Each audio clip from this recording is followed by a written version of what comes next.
This podcast is for informational purposes only. It is not intended to provide medical advice. It exists only to entertain.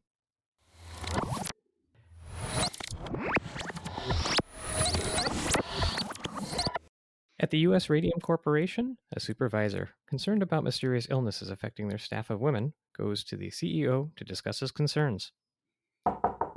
Yes, come in. Hello, sir. Sorry to bother you, but I have a concern I wanted to bring up. Ugh, if you must. What's your name again? It's Bill, sir. I knew that. What do you do here again? I'm a shift supervisor, sir. That's right, of course. Well, go on. Why did you barge into my office? To be fair, I knocked politely and you invited me in. Time's wasting. What are you here to discuss? Right. I wanted to bring up a staffing concern with you. Ha! I knew it. You're going to tell me that production's down. Is that it? No. I'm concerned about our ability to staff to meet production in the near future, though. Oh, we can't have that. What's wrong with our staff now? Well, sir, it seems like a lot of things. I mean, you see, most of the women we've hired in the past 2 years, they're suffering from a variety of unexplained health maladies. They just don't make women like they used to. Back in my day, women worked in the textile mill for a nickel a day, didn't complain about being sick all the time. Yeah, I'm afraid I think it has something to do with their work environment, though, sir. Oh, nonsense. They're painting watches with glowing paint. How on earth could that cause these so-called illnesses? I'm just saying there seems to be a link. We've had an endless stream of call-offs this week alone. We're having trouble staffing the painting stations. Maybe it's just the flu, that, or it's syphilis. It's one or the other, but don't come in here like all those busybodies in the press. They're drumming up rumors that our glowing radium paint is causing these problems. Get our chemist to talk to the press. Surely his expertise will put these rumors to bed. Sir, the chemist is no longer with the company. What? When did that happen? Oh, he died weeks ago. You were at the funeral, sir. He died of syphilis? No. Yeah, he died of cancer, sir. It had to be syphilis. Do you think everyone has syphilis? Well, they do, don't they? Well, I'm gonna go back to the production floor. I guess I'll keep investigating. Close that door. I can't think with all that incessant humming. What is that noise? That's the radioactive paint, sir. The air is literally glowing out here. I think it may have to do with the call-offs I was mentioning. Yes, rumor and speculation. There's nothing unsafe about radium paint. You're wearing a lead-lined suit. Unrelated. It protects me from syphilis. Yes, of course. Right. I enjoyed that. Poor historians.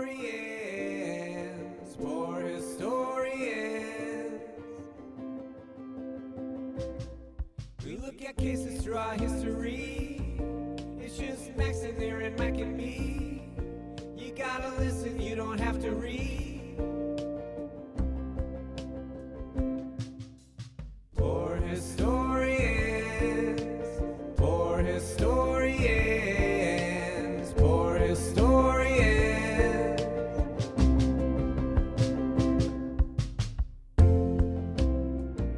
Welcome, everyone. This is Poor Historians, a podcast delving into the archives of medical history.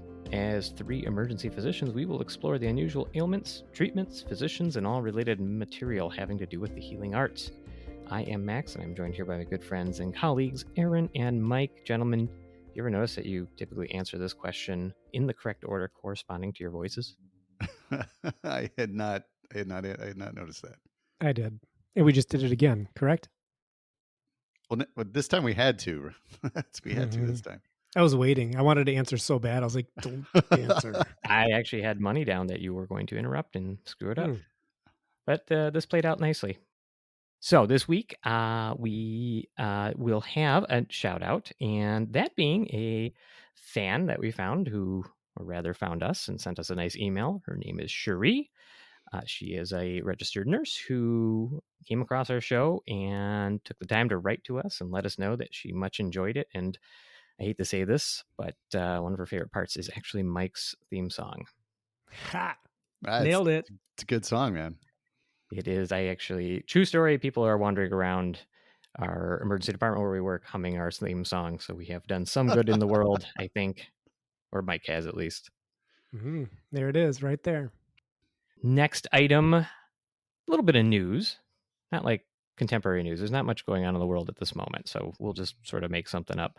I think that general news, and this is about as teasy as a tease gets, is that we are going to be looking to have some more content coming out in the next couple of months. And if that sounds vague, it is vague because we are still working on it.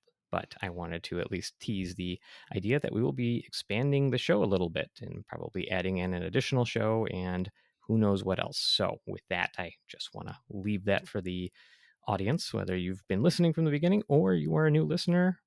Some new stuff coming down the pipeline. You guys excited about that? Yeah, should be It fun. just tickles me pink, Max. That's disturbing. And It tickles before we me get where my underwear sits. almost G-rated, I think. I Never mean, mind. it's PG, right? It's not Mhm. explicit if it's Yeah, PG. PG-13 at best. PG, doesn't it mean paragenitalia? Or paragenitals, like near the genitals? Well, if it's near, it's not. Anyway, well, let's stop. Let's move on. All right, moving on. Yeah, last thing. So we haven't really done this as of yet, but as our audience is starting to grow a little bit, I just wanted to toss this out there.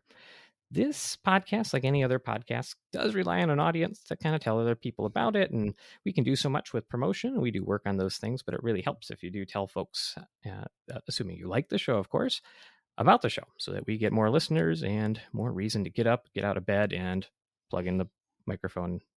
Hopefully the right microphone, not like a couple episodes ago, Aaron. Yeah. Sorry. Oh, yeah, the wrong microphone. I was wondering about that. I'm sorry. Yes, I'm sorry. It does Telling happen. people to open up AirDrop on their phones, and when they're sitting on the bus, then you share a picture Oh, to people that- without their Yeah, do consent. that. Is that Their illegal? I don't consent, know if yes. that's legal. That doesn't sound legal. Mhm. Look, all I'm saying is that a podcast is a lot like lice. Somebody gets it, they get infected with it, so to speak. They then get near other people and they transmit it to other people. And then those other people get the lice, and then more people get the lice. And that's basically the model we're working off of to try and promote this podcast. They're like syphilis. No, yeah, but I don't know if you need to be quite in that close contact with Mike, we other dropped the people in your disclaimer. life. We are lice is way more G-rated than syphilis. What? So with that, let's go on to the main show. What you got, Aaron? Oh, I got a good one. So we're going to talk about radium, the healthy glow, if you will, of radioactive elements. So lots of times we talk about a glow as a sign of health, like a youthful glow, or we'll say that somebody's glowing if they seem healthy. But what if you actually glowed, like not just in a youthful sense, but literally glowed in the dark? Well, most of us these days would be a bit suspicious about that, but that knowledge has come at a price paid by previous generations. I think that's the definition of knowledge. It is the price paid by previous generations, is it not? Ooh. It's literally knowledge. That's literally what it is. Literally. Literally. So radiation has only recently been understood. We live because of a sun 93 million miles away that constantly bathes the Earth in radiation, but there are lots of elements that do this. Up until the early 1900s, like many other things, that concept wasn't understood at all until a young woman emigrated from Poland to France at the age of 24 in 1891. I've heard this before. Yeah. Marie Curie gets credit along with her husband, Pierre Curie, for discovering radiation. She is still the only woman to win 2 Nobel Prizes for coining the term radioactivity and discovering the first radioactive elements. Is that all it takes to get a Nobel? You just coin something? Well, I got a new word, everybody. I mean, I think Mike's capable of that. Oh, yeah. Did we submit anything to the Nobel Committee? It has to be something other than a new word for the space. But anyway. Husqvarna. Is that new? I think that's a company. What is? Well, I don't know. Nobody will know. But did that company coin it? No, I just coined it. They trademarked it probably, but whatever. We should drop the email link to the Nobel Prize submissions in the show notes. How hard could that be? Yeah, probably not that hard. Everybody write them an email. Dysdiadochokinesia. Is that taken? Also, yeah. How long have you been practicing that word? Necrobiosis lipoidicum diabeticorum. Is that one taken? Also, Okay. yes. Hemosuchus syllables. pancreaticus. Is that one taken? I don't even know if I'm That's supposed to not a- edit those things or not. No. Oh goodness. It's a That's bleeding three pancreatic new duct. that's three Nobel Prizes right there. Right Mhm. there. All You right. just coined it. So Marie grew up, as one might expect for a Polish citizen in the late 1800s, under Russian control, destitute after repression and bad investments. Taught chemistry by her father, who had to smuggle instruments home, the youngest of a large family, whose mother died of TB when she was 10. So, yeah, Her very mom was 10. 1800s vibes. Oh. No. She though persevered, eventually earning multiple degrees and a PhD in Paris and meeting her future husband during her studies while working her way through school as a governess. What is that? Let's see. Based on Mary Poppins, it's a lady who has supernatural powers and can conjure up all sorts of magical fairy worlds at will. Is that it? Why does it sound like a menial job then? I think that's a succubus. That's don't you profane Mary Poppins' good name that way. Actually, She's have you guys ever practically perfect in read every the way. gritty history of Mary Poppins? The Like where it gritty actually comes from? Like the No, movie I or haven't. the folklore. It's pretty bad. It's Oh man, really dark, dude. Yeah. Is it that Irish lady that would steal babies and kill them? No, she would eat them. Oh come on. I'm not looking. I don't want. I get to leave something sacred. I mean, I just have to. So, anyway, Marie deserves her own episode of some podcast, but there's no medicine there. So just give me a minute. It's germane to the story. So, not to shortchange the discovery of radioactivity, nerds, but very basically, Marie and Pierre built on work by Becquerel and Röntgen. X-rays were discovered around the same time to figure out that some elements gave off energy on their own. Then they crushed up a bunch of other rocks to isolate the elements that gave off radioactivity. I'm sure there's more to it than that. In, interestingly, a converted shed that used to be a medical school dissection room. They found two strongly radioactive elements, polonium, named after Poland, and eventually radium. Marie was literally crushing up these rocks by hand, and her scientific notebook is, to this day, fun fact, too radioactive to be safely held. So it is stored in lead-lined boxes in France. Very interesting. I wonder, as far as elements go, there's okay, so there's earth, fire, water, and heart. Am I missing one? Wind. I didn't. Wind? Oh, that's right. Wind? I didn't know Yeah, heart no. was an element. I don't remember the character for Radium on Captain Planet. I would love to see her forearms. I bet her forearms are ginormous. If she could crush rocks like that, That's true. she probably looked like Popeye. just by hand. Nice. Her husband unfortunately died in a carriage accident, as again, just some pretty good early 1900s vibes. She continued her work but got spurned by the academic community, labeled as a Jewish homewrecker by her fellow academics, but was also given a second Nobel Prize for her discoveries. And although unrecognized by France at the time, spent most of World War I coming up with portable X-ray units for wounded soldiers. That's interesting. Yeah, she's just like, hey, I think I'll do this. They seem like they could use some better battlefield diagnostics. Hey, there's a niche, I'm sure. Yeah. So that's like the tiny short version of her crazy life. The star for our story, though, is the radium, because we, as a society, did some special things with it. Radium gives off a lot of radioactivity, and the radioactivity causes a lot of damage, but only at a very close range. And in fact, the reason she probably didn't have more effects from it sooner is because it does the most damage when it's actually swallowed. That's how close it has to be to do damage. It's an example of ionizing radiation, so particles that give off enough energy to damage human tissues. The mildest form is the ultraviolet radiation that causes sunburns, with X-rays as another example. Yeah, Mike, with your understanding of calculus-based physics, as we all know, what are the different kinds of radiation? There's alpha, beta. The beta radiation is always looking for validation from women. Sigma, gamma radiation, the Incredible Hulk. He was green. I wonder if he was loosely based on this story. Loosely, yes, very loosely. Mm-hmm. But yeah, he's actually Marie Curie. You know what? Mike. She's Nailed crushing it. rocks. Nailed it. You crushed it like she crushed those rocks. Mm-hmm. Yeah. Smithereens. Aaron's still trying to process the beta thing. Like, yeah. what happened? Why? Oh, so radium actually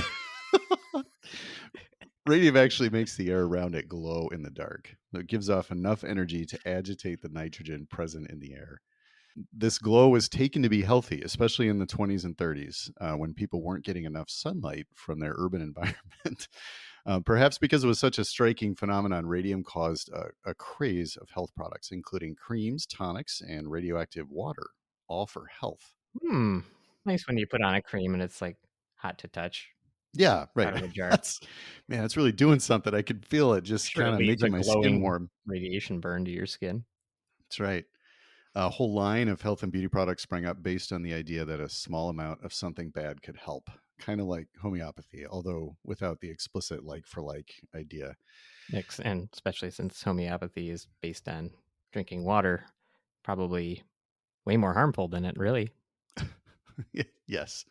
This was they called it radiation hormesis. The idea that a small amount of damage. This is a children's show. Let's not have those words tossed around. Sorry. So this is the idea that a small amount of damage would stimulate the body's own repair mechanisms, and those repair mechanisms would improve more than the original damage. This is still, unfortunately, a thing today. People still think this. It does not work that way? What lifting weights does. That's true. Right? You tear your muscles shredded in order for them to get bigger. Yeah.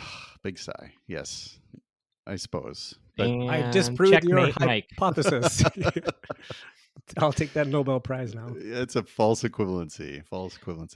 One example was Thoradia beauty products, which promised your skin would actually glow and which came in a variety of soaps and creams in the early 30s. It was called a form of liquid sunshine to give people the healthy effect of being outside. Man. It's fair. It's kind of a fair marketing. Yeah. It's not that far off. You do actually glow. So just imagine if they had raves back then too. Then, oh my! It'd be perfect. Oh, that would have been the best. The black light makes it glow even more intense. We need to get in the time machine and go back and show these people really how to use it.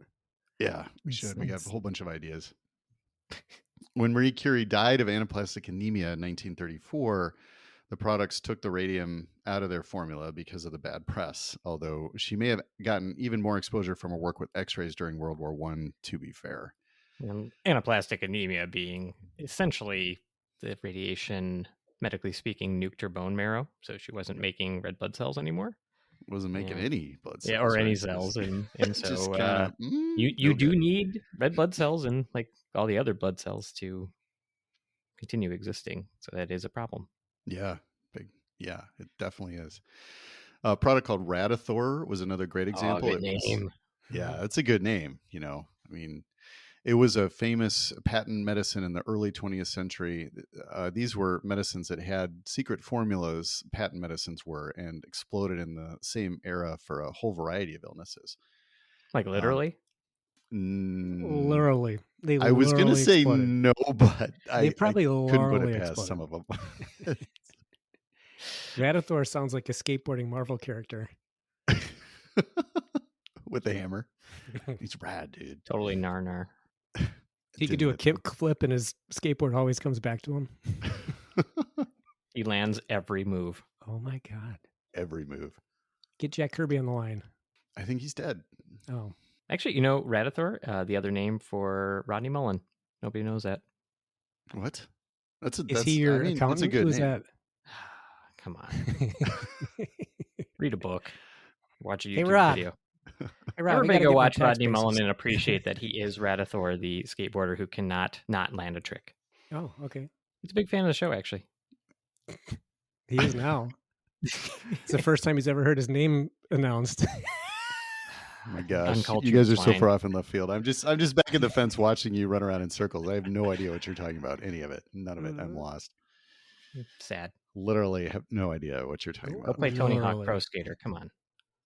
Okay. Dude, I Fun fact, I wanted to be a skateboarder, but my mom forced me to wear the helmet and the knee pads, and they were yellow knee pads, and we only got the narrow plastic banana boat skateboard. And you can't do a kickflip with those. No, you cannot. I bet Rodney Mullen could. He probably could. So anyway, probably from another episode, but never mind. That segue didn't work. He did invent the kickflip. Radathor? Should we get back? Should we keep going? Are you guys ready? Radathor was notable because it actually contained a small amount of radium and was designed to be drunk, usually daily. The drink was manufactured in New Jersey by a Harvard dropout, William Bailey, and was quite popular. Ebenezer McBurney Byers was That is the most fun name ever. Three B's. I know. And so obviously with that name, he was a famous socialite and head of a very large iron company of the time. This is, again, peak early 1900s. He would drink it multiple times daily, extolling all its virtues. He told everyone it made him feel great for about 3 years until he stopped when he started losing weight and getting tons of headaches. Yeah. Predictably, he died within a couple of years from widespread multiple cancers, with most of his teeth having fallen out along the way. In his case, not good press either. No, it's bad. And because of that, press went a long way to regulation of radioactive cures, in air quotes. All right, we fixed everything. Nothing bad happened after that. Not at all. Yep, it's all better now. His bones and teeth were affected because the body treats radium like calcium based on its chemical size and properties, and deposits radium in the bones when people eat or drink it, where it sits and just irradiates everything around it. That's such a bad thing. Just having a radioactive skeleton it's such a bad thing. Do you light up even more on the X-ray? Like if you Sure you do on a PET scan. Ooh, yeah, very true. Just don't deposit radium in your skeleton. It's just so bad. Yeah, no. The worst case of all this, though, is a famous workplace disaster that unfortunately taught us a lot about radiation exposure. Did it teach us a lot about workplace safety, though? It taught us how to talk about workplace safety in a way that doesn't really stop it. Did anybody write a book about this? Yeah, I think somebody did. There is a book called Radium Girls by Kate Moore, which would be an excellent place to go after this episode if people want to read more. But to give the short version of the story, early in the radium craze, an American inventor named William Hammer, which is the American counterpart to Ebenezer McBurney Byers. It's another solid name. There's a lot of solid names here. Yeah, right. He got some radium salts and found that if mixed with zinc, it could be painted on many surfaces and would glow in the dark. He started the U.S. Radium Corporation and called the paint Undark. It's just kind of lame, but winning government contracts for his glow-in-the-dark watches and instruments spurred on by World War I. Set up shop in New Jersey and set about, again, I guess that's just where the radium went, and set about fulfilling contracts for all these watches and dials starting in the early 1920s. The paint was all applied by hand, so he hired 70 or so young women to paint these dials and clock faces and so on. There were no safety precautions because they thought it was healthy, maybe, I don't know. And workers were encouraged to use their mouths to keep the brush tips sharp so that they would stay in the lines when they were painting. It seems like that's going to be a problem. Yeah, it might be, right? There are stories of the women actually painting their nails and even painting their teeth with the paint because it would glow in the dark and it was fun. The company assured them all was safe. Wikipedia, though, notes that the supervisors would use lead aprons and tongs to handle the raw materials, and noted that the chief chemist had died in the early 1920s. So, Yeah, it seems mysterious. Yeah, a little bit mysterious. Oh, hey guys, I'll be right back. All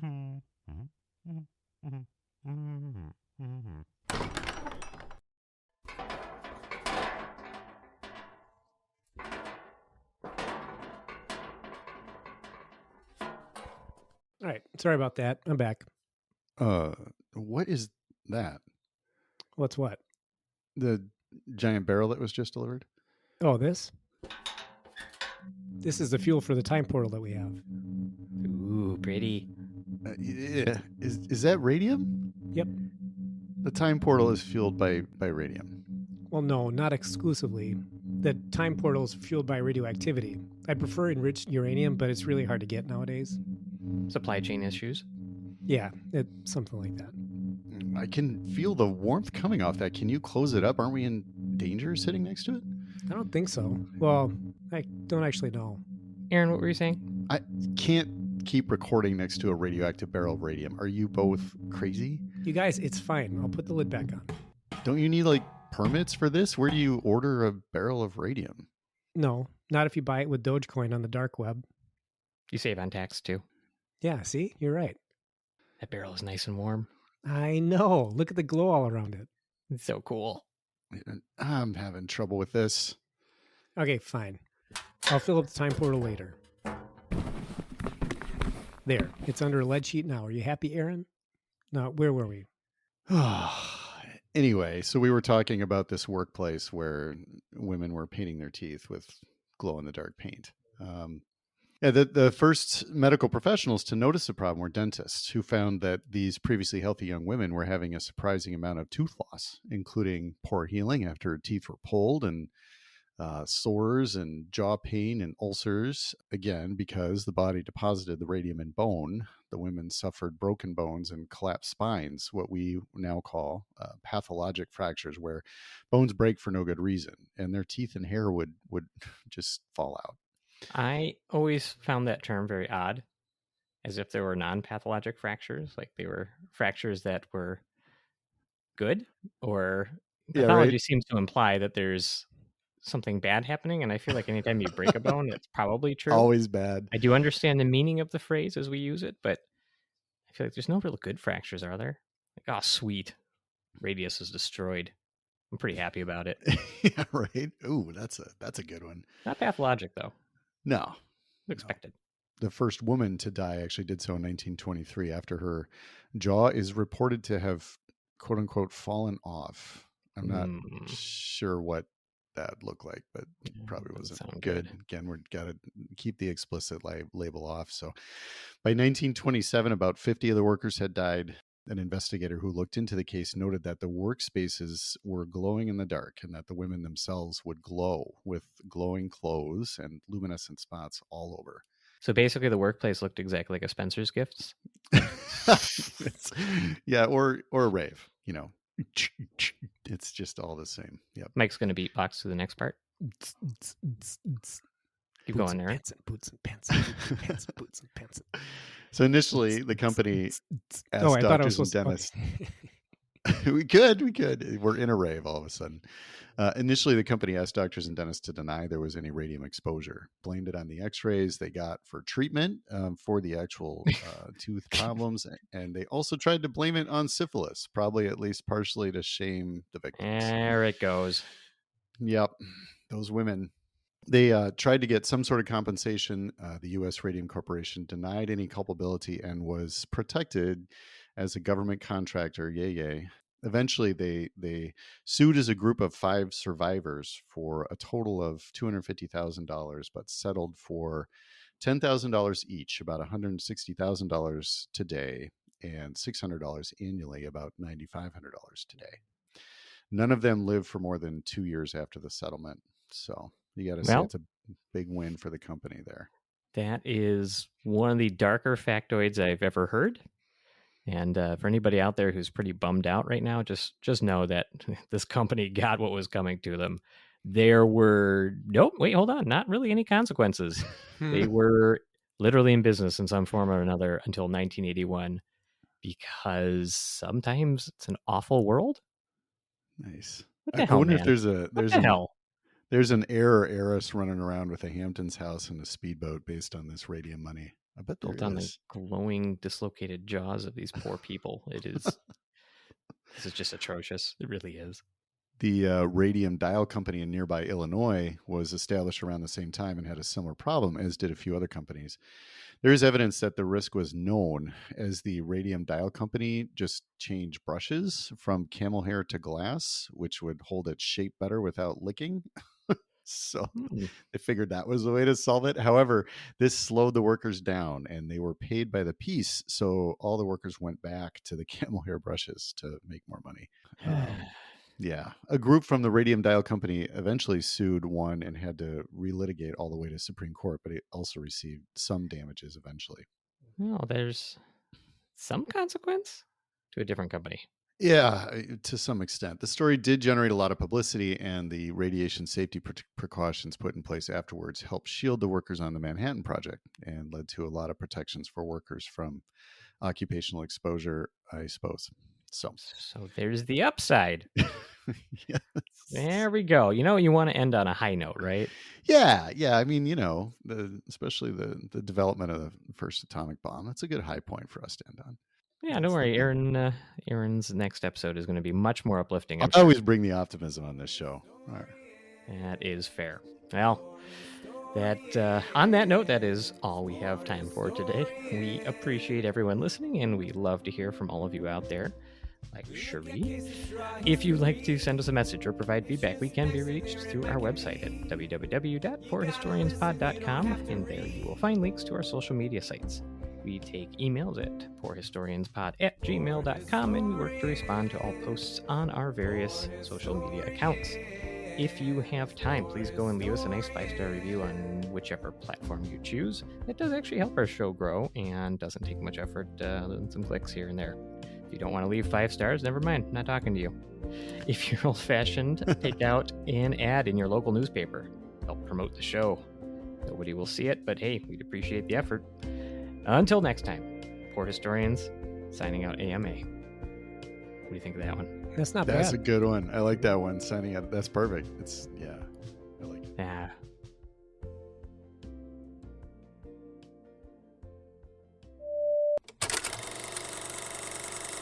You could even you could vary it too. You could say signing out AMA despite advice that I don't know, whatever bad thing would happen to you. You could change that part or not. It's actually quite good as I say it just simply.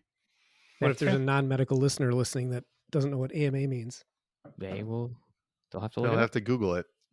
Is that something? Well, it'll just say American Medical Association. Let me see what happens when I Google sign out AMA. Let's see.